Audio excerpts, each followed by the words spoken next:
Hey guys, what's up? So today I'm going to be giving my movie review for the film Gladiator II, directed by Ridley Scott and starring Paul Mescal and Pedro Pascal and a bunch of other people. Now, I will say this was one of my most anticipated films of the year from how the trailer looked. I thought it was going to be really awesome with all the fighting and everything and the epic gore that went on. If you know these movies, you kind of expect that, but I'd have to talk more with it in the review, so let's not waste any more time. Let's get on with this review. Now, right off the bat, I can't talk about Gladiator 2 without referencing the first movie, which I actually did watch for the first time back the other day, last week. Sorry if there's like sounds going around. I'm outside and it's the busiest time of the day, but I'm trying to make the most of what I got. So, the first Gladiator I thought was really good. Everyone praises the heck out of it, saying it's one of the most perfect movies ever. I can see a little bit of that, but I think I want to watch it again. Like, these movies are ones in the case where I want to watch them again to get a better understanding of what more leads into them, now that I know what happens into them, and I can focus more on the talking portions instead of the fighting scenes and everything. And this movie only doubled what the first movie had. And as I've been hearing, this has been a very split film between critics and audiences. Well, not between, but mostly with both of them agreeing.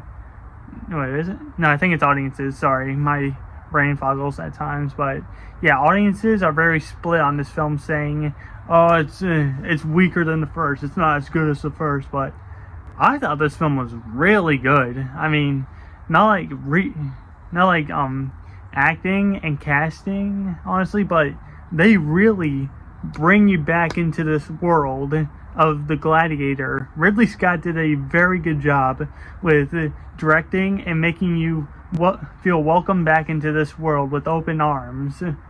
And without further ado, more of this has doubled with how much of the action is held. Like, you get the Colosseum filled with water and ship fights, even with a rhino this time instead of the tigers. Like, with sharks too in the water. Like, so much more builds upon it from what you had seen in the first movie. And then even more with casting. I thought Paul Mescal did a phenomenal job in this. Like, for me, he's a nobody to me. This was my first thing I'm seeing him in. I mean, I watched a couple episodes of Normal People on Hulu, but that's the extent of my knowledge from him. If I'm correct, he's in After Sun.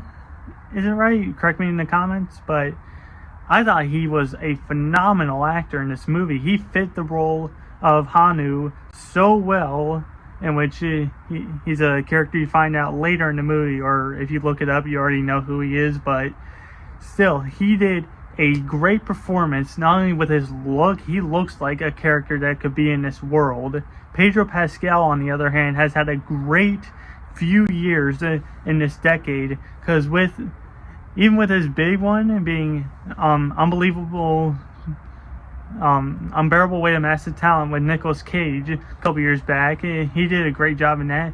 Last of Us really put him on the map, in my opinion, where he became this great actor, even more so getting cast in smaller roles like Fink in Wild Robot, in which I thought he did a phenomenal job in that, where you could barely even separate the voice from the character. And even more so, his acting in this movie is done so well. Like, even in the trailers, I kept thinking, oh, he's the villain, he's going to be the villain. You'd have to go in and see what happens, but I was shocked by what actually did happen. Not that my answer was right or wrong or anything. I'm saying go see this movie to find out what it is. And like everyone has been saying and speculating for awards contenders, Denzel Washington's performance in this movie is guaranteed a Best Supporting Actor nomination from almost every awards thing. Like, his performance was so great in this movie, and really chilling at times, honestly. Like, even at the end, I won't go into spoilers, but him at the end was like so chilling as a person in this movie. And in my opinion, some of the standouts in this film being Joseph Quinn as one of the emperors. And I thought him and his brother's chemistry in the movie and relationship was so well done. They reminded me of like Fred and George from the Harry Potter movies. Not from how they acted, but how they look. Honestly, if you're a Harry Potter fan, I guarantee you'll think that when you watch the movie. But aside from that, Connie Nielsen is back. She does a really good job too. Could have given her a lot more screen time, honestly. I think everyone has a fair bit of screen time, but I feel like she was kind of left out at points. And then on to the effects of this movie, like the I don't know if it's CG or they got real animals for this, but I thought these fighting scenes and these animals, not sure if they're CG or not, I thought they looked really well. Like, they look like they're really there, honestly. When you see that guy come out of the doors riding that rhino, it looks so real. Even with that battle in the Colosseum with the ships and the water, honestly, I thought that was one of the best fights in this whole movie.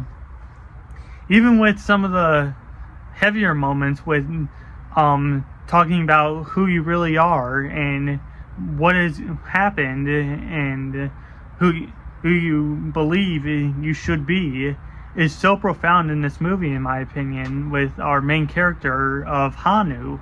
Even more so with these characters and how they're developed.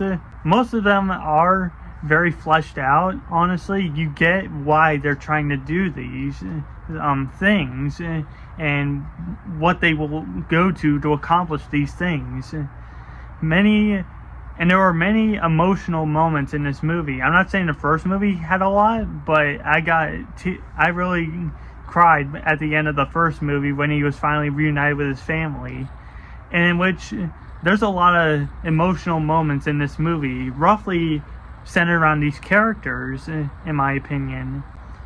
And I'm not in opinion with because everyone's saying Barbenheimer has been repeated with Gladiator II and Wicked. It's hard to pick for me which one I like more between Wicked or Gladiator II. I really liked Wicked. I thought it was a phenomenal movie. I'd want to see both of them again to actually prove my point on what one I would like. So I'm not sure if I'll either go see both of them in the theater again or just wait till streaming to watch them again. But aside from that, I thought both movies were excellent. So even with people split on this movie saying it's just a rehash of the first movie or it's not as good as the first, I thought this was equally as good as the first movie, honestly. It can feel a little repetitive in the beginning with what they do at times. Like, I kind of like, oh, are they going to repeat the whole first movie again? They don't, from what I think, but I'm not the entire world, so I don't know what everyone else thinks of this movie. Like, I took my friend James to go see this movie with me, and it was his first IMAX experience. He loved it. He's a big history nerd, so he loved all the historical accuracies in this movie. So that was one of the joys I got to have during this movie. Take one of my friends to go see it and let him have so much fun with it. So, in my opinion, I would give this movie an 8 out of 10. And I would say go see it for the Gladiator fans, or even if you're a Ridley Scott fan. But I can't really judge most of Ridley Scott, in my opinion, because I haven't seen many of his movies. And I haven't seen all the Alien movies either. I have seen Romulus, which I adored when I saw it, but I feel like I'd want to watch more of his films to understand a lot more of what he tries to do.